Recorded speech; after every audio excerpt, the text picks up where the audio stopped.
Bienvenue à cet atelier portant sur Explain Everything. Avant de voir le fonctionnement de cette application, je vous propose de voir ce qu'elle permet, entre autres, de faire en classe. Pour commencer, je vais retravailler un peu ma page titre en déplaçant certains éléments pour que vous puissiez y voir quelque chose. Alors voici mon titre, tout expliqué avec Explain Everything. Et là, je constate que mon logo est beaucoup trop gros, donc je vais aller le rapetisser un peu pour qu'il puisse être bien centré au milieu de ma page. Maintenant, ce que je vous propose, c'est de voir comment cette application-là peut être utilisée en classe. Dans le cadre de formation que j'ai donné avec ma collègue Élise Létalien, portant sur les capacités des élèves en orthographe. Donc, on a proposé aux enseignants de faire des chantiers d'orthographe à leurs élèves pour leur permettre de maîtriser les graphies I et I en fin de mot. Voici comment l'application pourrait être utilisée pour pouvoir amener nos élèves à mieux maîtriser ces deux graphies-là. Voici la consigne qui pourrait être donnée aux élèves. Classe les mots pour former 3 catégories. Ensuite, inscris tes critères de classement et pendant que tu travailles, justifie tes choix. Démonstration.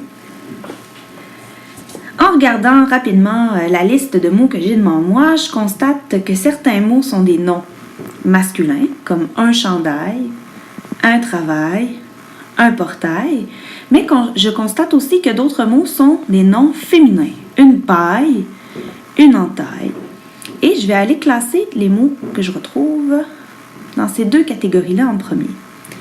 Un détail, un gouvernail, un soupirail, non masculin, et une faille, non féminin. Je vois que je semble avoir une troisième catégorie qui est celle des verbes. Je travaille, je ravitaille, une volaille, je détaille, un chenail, je bataille, que j'aille, une chamaille, un éventail, une bataille, une écaille, une médaille, je raille, un corail, j'assaille, c'est un verbe, je taille, c'est un verbe, un rail, c'est un nom masculin, une marmaille, un bétail, une ferraille, un bail, une retaille, un pressail, je mitraille, une canaille, un épouvantail. Bon, maintenant je les ai classés, qu'est-ce que je peux constater à propos de ces mots-là? Je vois que tous les noms ici sont des noms féminins.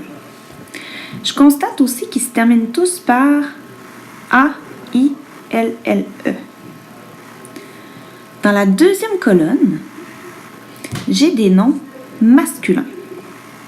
Et je constate qu'ils se terminent tous par A-I-L. Et finalement, dans la dernière colonne, j'ai des verbes. Ça, je le vois.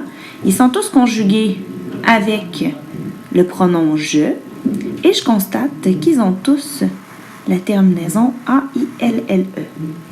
Il y en a un qui ne semble pas fonctionner comme les autres, qui est « que j'aille », qui est du subjonctif, alors que tous les autres sont au présent de l'indicatif.